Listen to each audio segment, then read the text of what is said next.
सबसे पहले आप लोग अधिक मात्रा में शेयर कर दें। मणिकांत है, ऋतिक रोशन है, सूर्यभान है, प्रियंका है, प्रियांशु है, सारे को तहे दिल से नमस्कार दोस्त, और अधिक मात्रा में शेयर कर देंगे।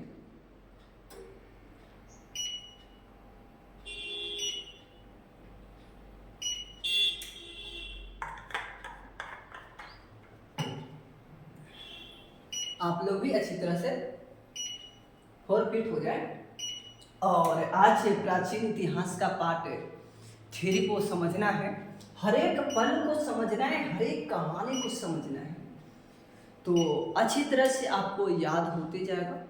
और जो भी व्यक्ति अगर पार्ट 1 और पार्ट 2 नहीं देखे हैं ना, तो यही चैनल पे आपको सारों वीडियो मिल जाएंगे और देखने का प्रयास करेंगे, तभी आपको पार्ट 3 समझ में आने वाला है, अन्यथा नहीं आने वाला है। ये बात ध्यान दीजिएगा। प्राचीन इतिहास को समझना बहुत बहुत जरूरी है। प्राचीन इतिहास, ये आपको पल जो है ना याद करना है। ये जो पल है आपको याद करना होगा। आप ध्यान देंगे, चला बहुत बारीकी से समझते हुए चलना है। कहते हैं ना कि रख हौसला वो मंजर भी आएगा, प्यासे के चलकर समंदर भी आएगा, थक के मत बैठे मंजिल की मुसाफिर, मंजिल भी मिलेगा और मंजिल की मजा भी आएगा। तो सबसे पहले आपको प्राचीन इतिहास में मैं पार्ट 2 तक समझा रखा था और आज पार्ट 3 है। तो आज पढ़ना है विदेशी यात्री। विदेशी यात्री, और बहुत बारीकी से समझते हुए चलना है। विदेशी यात्री में पहला समझने का प्रयास करेंगे अल बरूनी। अल बरूनी, अल बरूनी को समझेंगे। और ये अल बरूनी किसके दरबार में आता है? दरबार में आता है, ये प्रश्न आपको पूछा जाएगा, तो आपको बताना होगा कि मोहम्मद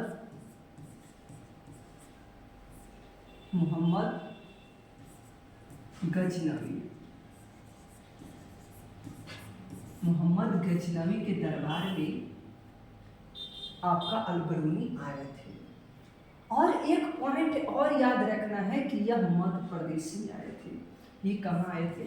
एमपी, और लोगों को जागरूक करने का प्रयास किए थे। अब ध्यान देना है कि अल बरूनी जो है ना, अल बरूनी जो है ना चला, ये बुक इनका लिखा गया था, इनके हाथों से द्वारा एक बुक लिखा गया था। उस बुक का नाम याद रखना है किताब उल हिंद। किताब उल हिंद एक इनका बुक फेवरेट बन जाता है और अच्छा माना जाता है। किताब उल हिंद ये बुक अच्छा माना जाता है कि ना चला। अब ध्यान देंगे अच्छी तरह से। मेगास्थनीज, मेगास्थनीज, मेगास्थनीज ये आए थे आपको किनके दरबार में? ये पहले आपको याद होना चाहिए। तो दरबार में तो याद रखना है किनके दरबार में आए थे? तो चंद्रगुप्त मौर्य के दरबार में, गुप्त मौर्य के दरबार में, मौर्य के दरबार में आए थे। ये याद रखना है। प्रश्न जो है ना आपको पूछा जाएगा इतिहास के पन्नों में, तो आपको याद करना है, ठीक है। ये मेगास्थनीज किसके दरबार में? चंद्रगुप्त मौर्य के दरबार में। इनका एक बुक लिखा गया था, एक बुक नाम याद रखना है। उस बुक का नाम है इंडिका। इंडिका नाम है और यही लिखा गया था, है कि ना। तो ये मेगास्थनीज के द्वारा दिया हुआ स्वरूप माना जाएगा। आप समझेंगे इब्न बतूता,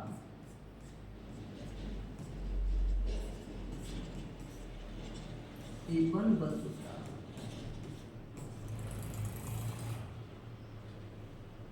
इब्न बतूता। आप लोग कमेंट करें किनके दरबार में आया था, हम देखना चाहते हैं। इब्न बतूता किनके दरबार में एक, हाँ ये मोरक्को के निवासी हैं सर, बहुत अच्छा चला, बहुत अच्छा। हाँ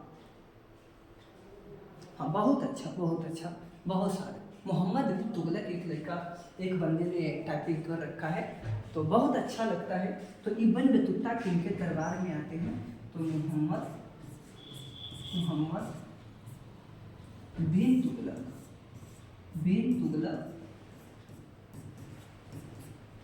के दरबार में। तो ये चीला आपको याद रखना है, ठीक है, ये चीला आपको याद रखना है। इब्न बतूता के दरबार में आता है, तो मोहम्मद बिन तुगलक के दरबार में आता है। ये जो है ना चीला, ये जो है ना, ये आपका गुप्त वंश से संबंधित है, गुप्त वंश से। और गुप्त वंश की स्थापना किसने किया था, स्थापना तो याद रखेंगे कौन किए थे, कोई दूसरा नहीं है, आपका चंद्रगुप्त मौर्य है ना, चंद्रगुप्त मौर्य है गुप्त वंश की स्थापना। हाँ बिल्कुल बिल्कुल बिल्कुल, ये मौर्य वंश की स्थापना है, बिल्कुल मौर्य वंश की स्थापना किसने किया था, तो चंद्रगुप्त मौर्य ने। गुप्त वंश की स्थापना कौन है, श्रीगुप्त है, बिल्कुल बिल्कुल श्रीगुप्त है, ये याद रखना है चला, ठीक है, ये श्रीगुप्त भी हो जाएंगे। गुप्त वंश की स्थापना श्रीगुप्त है और मौर्य वंश की स्थापना चंद्रगुप्त मौर्य है ना। तो ये सब याद करते हुए चलना है, हर एक कहानी को याद करना है। मोहम्मद बिन तुगलक के बारे में बताते, इनको पागला कहा जाता है, पागला बदशाह कहा जाता है, पागला बदशाह कहा जाता है इनको। और क्या कहा जाता है, रक्त पिपासु, पिपासु कहा जाता है। और स्वप्नशील, स्वप्नशील, स्वप्नशील कहा जाता है। इतना आपको चिला याद रखना होगा, पागला बदशाह, रक्त पिपासु, स्वप्नशील कहा जाता है, ये याद रखना पड़ेगा। लाख बॉक्स कहा जाता है, लाख, हाँ याद रखेंगे, ये प्रश्न पूछा है, लाख बॉक्स, लाख बॉक्स कहा जाता है, ये याद रखना है आपको मोहम्मद बिन तुगलक को। तो ये इतना आपको याद रखना है। ये जो है ना, ये बंदे बहुत अच्छा पढ़ा लिखा था, जिन्होंने सोचता था ना कि दिल्ली की राजधानी देवगिरी स्थानांतरण कर देंगे और अच्छी तरह से वहाँ चले जाएंगे, और कुछ दिन, हाँ जो वहाँ पर के आक्रमण करते थे तुर्क लोग ने, उससे कुछ दिन तक टाला जाएगा और केंद्र में राजधानी आ जाएगा और अच्छी तरह से हम लोग हमला से बच जाएंगे। तो ये यही इनका सोचा हुआ था, लेकिन क्या होता है ना कि इसके सोचा हुआ बेकार हो जाते हैं, लोग वहाँ अधिक लोग मरने लगते हैं, और जब मरने लगते हैं ना तो वहाँ से फिर वापस आ जाते हैं। लेकिन सोचा हुआ इनका अच्छा था, लेकिन दोआब क्षेत्र में इन्होंने अपनी टैक्स बढ़ा रखा था, लेकिन वहाँ भी कुछ होता है, वहाँ भी सुखाड़ आ जाता है। लेकिन सोचा था अच्छा कि अगर टैक्स हम लगा देंगे सुखाड़ के क्षेत्र में, तो हाँ दोआब के क्षेत्र में, तो अच्छी तरह से वहाँ ये हो जाएगा, हमें टैक्स मिलेगा। सुखाड़ नहीं होता है, चेला बोला गया है, सुखाड़ नहीं होता है, दोआब क्षेत्र होता है। दो नदी के संगम को हम लोग दोआब बोलते हैं। इतना आपको याद करते हुए चलना है ना। तो आप समझेंगे, आप समझेंगे। और इनका एक बुक है, याद रखना है, बुक है, और ये बुक फेवरेट बन जाता है। इस बुक का नाम याद रखना है, रिहला, रिहला बुक है, रिहला बुक है। और इब्न बतूता मोरक्को का निवासी था, मोरक्को का निवासी था, निवासी था, ये याद रखना है। चिला मोरक्को के निवासी था। और मोरक्को की राजधानी कहाँ था, कैपिटल, कैपिटल कहाँ है, तो याद रखना है कहीं दूसरा नहीं है, ये रबात में है, रबात में है। मोरक्को की राजधानी कहाँ पड़ेगा, रबात में पड़ेगा। इतना आपको याद करते हुए चलना है, हर एक पल को समझते हुए चलना है ना। तो इतना आपको याद करना है, बस कुछ नहीं याद करना है, इतना ही याद करना है। अब याद करेंगे फाहियान,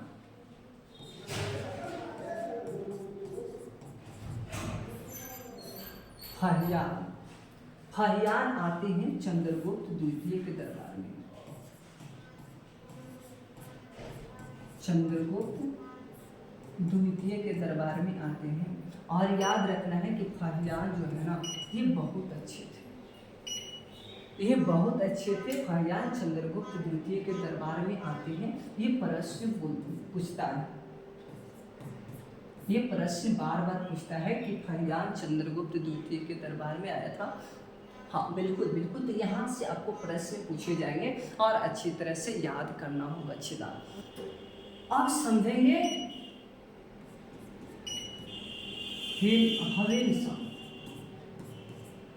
वीन शाह केकर दरबार में आते हैं हर्षवर्धन। हर्षवर्धन के दरबार में आते हैं, ये याद रखना है। हर्षवर्धन के दरबार में आते हैं, ये बहुत अच्छी तरह से याद करना है। वीन शाह हर्षवर्धन के दरबार में आते हैं। वीन शाह एक बुक लिखा है, उस बुक का नाम है CU की पुस्तक के लेखक कौन है? ह्वेन सांग है, ये याद रखना है। अब याद करना है टॉलमी। टॉलमी जो है ना, टॉलमी जो है यहाँ पे लिखते हैं टॉलमी। टॉलमी जो है ना ये हाँ टॉलमी भारत का भूगोल का जनक माना जाता है। भारत का भूगोल का जनक माना जाता है। इतना याद रखना है चला, भारत का भूगोल का जनक किसको माना जाता है? टॉलमी को माना जाता है। तो इतना आप लोग को नोट करते हुए चलना है और ध्यान देते हुए चलना है। अब ध्यान देंगे अच्छी तरह से, इतना तो आपको याद हो ही गया होगा चला, बहुत अच्छी तरह से, जबरदस्त अंदाज से, है ना। तो इतना आप लोग को याद करना बहुत बहुत जरूरी है। हेरोडोटस किसका है? इस चला ने कमेंट कर रखा है, हेरोडोटस आपका इतिहास का पिता माना जाता है। हेरोडोटस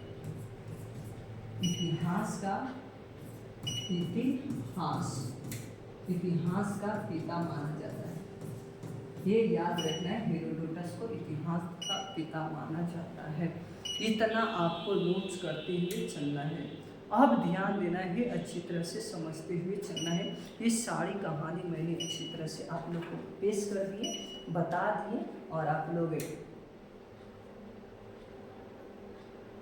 एक बंदा ने बोल रखा है कि फाहियान का बुक का नाम बताइए।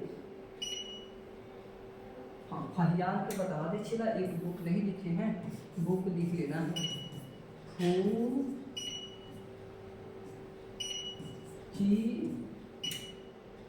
को यही तो नाम है चला, ज़्यादा हार्ड है भी। और इतना ही आपको एग्जाम में तंग करेंगे और आप लोग तंग नहीं होना है, एकदम अच्छी तरह से ध्यान देते हुए चलना है ना। हाँ बिल्कुल बिल्कुल बिल्कुल, तो अच्छी तरह से इतना ही याद करना है चला, है ना। अब हम लोग समझेंगे पुरातत्व में, है ना।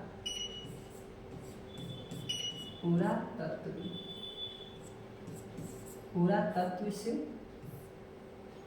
संबंध ये समझेंगे, पुरातत्व की कहानी समझेंगे। तो अच्छी तरह से आप लोग शेयर कर दें चला, ताकि मजेदार से आप लोग को हम समझा सके। पुरातत्व की कहानी अगर समझना है तो आप लोग शेयर कर देंगे, है ना। हम लोग एक दाने पढ़ेंगे क्या? एक दाने पढ़ेंगे आप अभिलेख, और एक दाने हम पढ़ेंगे क्या? सिक्कों से संबंधित। तो हम लोग दो टर्म में पढ़ेंगे, ये पुरातत्व को समझेंगे, दो टर्म में समझेंगे। इसका अभिलेखों का अध्ययन को क्या कहते हैं? अध्ययन को क्या कहते हैं हम लोग? तो याद रखना है, अध्ययन को क्या कहते हैं? हाँ एपिग्राफ कहते हैं, एपिग्राफ कहते हैं, ये याद रखना है। अभिलेख का अध्ययन को हम लोग एपिग्राफ कहते हैं। बहुत अच्छी तरह से नोट्स करते हुए चलना है कि ना। तो बहुत ध्यान से समझना है।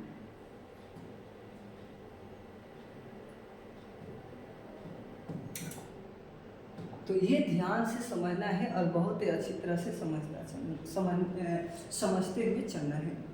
एक बंदे ने कह रखा है कि सर बताइए, इतिहास बहुत हमें अच्छा लगता है, आपका पढ़ाया होगा तो धन्यवाद, इस तरह से हमें मोटिवेशन देते रहें। हाँ, एक समझेंगे एशियाई माइनर बोगाज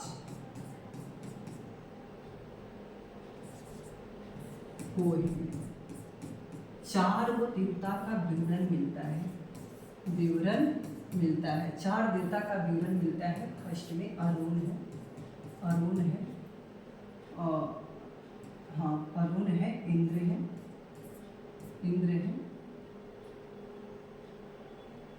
नासिक है और एक बंदे और बताएंगे। हाँ बिल्कुल बताने का काम करेंगे, ठीक है। हाँ बिल्कुल बताएंगे।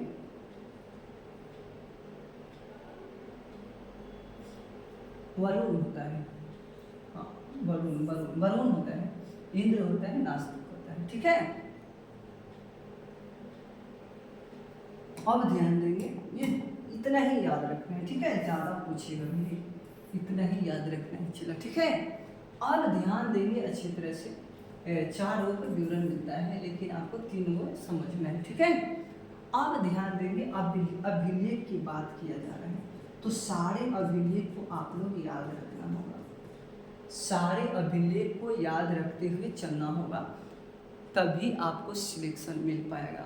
तो पहला में याद रखना है, बहुत अच्छी तरह से याद रखना है, हाथी गुफा अभिलेख। नाम जानते होंगे, हाथी गुफा अभिलेख, हाथी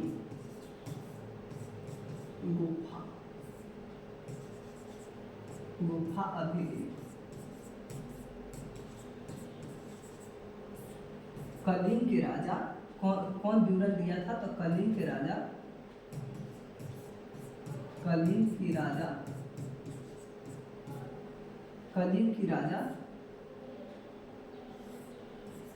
हाँ कलिंग की राजा ने विवरण दिया था, ये याद रखना है, हाथी गुफा अभिलेख।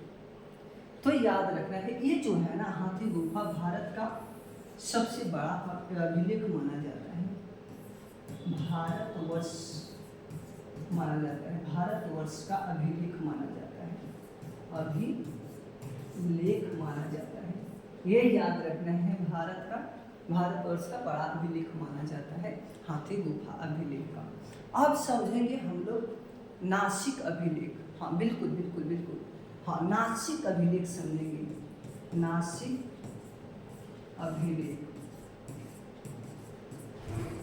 अभिलेख को समझेंगे। और नासिक अभिलेख गौतमी बलश्री के द्वारा लिखा गया है ना। नासिक अभिलेख जो है ना गौतमी बलश्री के द्वारा लिखा गया है, आपको इतना याद रखना है ना। आप समझेंगे जूनागढ़ अभिलेख। जूनागढ़ वाला बहुत बार पूछा है, जूनागढ़ अभिलेख जो है ना, अभिलेख किसने लिखा है? तो याद रखना है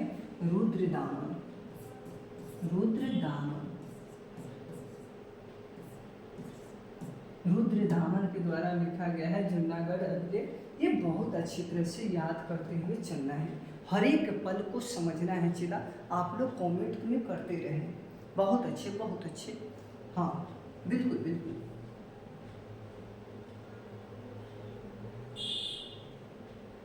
हाँ बिल्कुल। अब समझेंगे प्राग भाग स्तंभ अभिलेख समुद्रगुप्त के द्वारा लिखा गया है। गुप्त के द्वारा, समुद्रगुप्त के द्वारा लिखा गया है, ये याद रखना है। इतना आपको याद रखना है, ठीक ना। हर एक पल को समझते हुए चलना है और बहुत अच्छी तरह से आप लोग समझेंगे। हाँ बिल्कुल, एक और है एहोल अभिलेख। एहोल अभिलेख, अभिलेख एक और है एहोल अभिलेख, और ये लिखा है किसने? एहोल अभिलेख आप लोग कमेंट में डालेंगे, ठीक है। पुलकेशिन द्वितीय, एक बंदा ने दे रखा है पुलकेशिन द्वितीय ने दे रखा है, याद करना होगा, ठीक है। एहोल अभिलेख पुलकेशिन द्वितीय के द्वारा लिखा गया है और ये अभिलेख सुपर माना जाता है। तो मैंने अभिलेख के कहे वो कहा है, एगो दूगो तीनगो चारगो पाँचगो, और पांचों आप लोग को याद रखना है। कहते हैं ना कि रख हौसला मंजर भी आएगा, प्यासे के चलकर समंदर भी आएगा, थक के मत बैठे मंजिल की मुसाफिर, मंजिल भी मिलेगा और मंजिल की माजा भी आएगा। अब हम लोग समझेंगे सिक्के से संबंधित, हम लोग सिक्के से संबंधित समझेंगे। हाँ, सिक्के, सिक्कों से संबंध। आज बहुत दिक्कत हो रहा है मच्छी से संबंध, सिक्कों से संबंध। ये पल को याद रखना है, इतिहास के पन्ना में याद रखना है। यहाँ से पूछता है सबसे प्राचीन को सिक्कों को क्या कहते हैं? प्राचीन सिक्कों को क्या कहते हैं? आहत कहा जाता है, आहत कहा जाता है, ये याद रखना है। अब सोने का सबसे ज़्यादा चलन है, सोना का सबसे ज़्यादा चलन है, तो याद रखना है हिंदू यूनानियों ने चलवाया था। हिंदू यूनानियों ने चलवाया था, यूनानियों ने चलवाया था, ये याद रखना है, ठीक है। अब ध्यान देंगे कि सबसे ज़्यादा, सबसे ज़्यादा चला है, तो याद रखना है गुप्त में, गुप्त शासकों के द्वारा सबसे ज़्यादा सिक्कों का चला है भूमिका, तो ये याद रखना है। इतना ही याद रखना है, ज़्यादा तो पूछता ही नहीं है, ज़्यादा तो पूछता ही नहीं है। चला आप लोग कमेंट में बेकार डालते हैं, बताओ दोस्त, कहते हैं इतना ही आप लोग को याद रखना है। तो फिर से हम बताना चाह रहे हैं कि जो अभिलेख होते हैं उन्हें अभिलेख को समझना बहुत जरूरी है। समझेंगे कि पहला अभिलेख मैंने क्या लिखाया है, तो हाथी गुफा अभिलेख लिखाया है, जो कि कलिंग राजा के द्वारा लिखा विवरण दिया गया है। ये बात याद रखना है कि ना। तो याद रखना आपको काम देगा। भारतवर्ष का अभिलेख माना जाता है। अब देखेंगे कि नासिक अभिलेख गौतमी बलश्री के द्वारा लिखा जाता है। नासिक वाला जो अभिलेख है गौतमी बलश्री के द्वारा लिखा जाता है। ये अब ध्यान देंगे जूनागढ़ अभिलेख रुद्रदामन के द्वारा लिखा जाता है। जूनागढ़ अभिलेख जो है ना रुद्रदामन के द्वारा लिखा जाता है, ये बात याद रखना है। अब समझेंगे कि प्रयाग प्रशस्ति स्तंभ जो लेख है ना किसके द्वारा लिखा जाता है? समुद्रगुप्त के द्वारा लिखा जाता है। ये होल अभिलेख पुलकेशिन द्वितीय के द्वारा लिखा जाता है, ये याद रखना है। चला ठीक है, पुलकेशिन द्वितीय के द्वारा लिखा जाता है। सिक्कों के संबंध में सबसे प्राचीन जो बोला जाता है, सिक्कों को क्या कहते हैं? आहत बोला जाता है। और सोने के लिए सबसे ज़्यादा हिंद यूनानियों ने चलवाया था। सबसे ज़्यादा अगर सोना सिक्का चला है तो याद रखना है गुप्त शासकों के संबंध में चला है। हाँ बिल्कुल बिल्कुल बिल्कुल, तो ये बात याद रखना है। ठीक है, चला मिलते हैं नेक्स्ट दिन और यही अंदाज में। तो अगर नए जुड़े हैं और चैनल को सब्सक्राइब नहीं किए हैं तो चैनल को सब्सक्राइब कर दे, लाइक कर दे, अधिक मात्रा में शेयर कर दे। थैंक्स दोस्त, मिलेंगे नेक्स्ट दिन।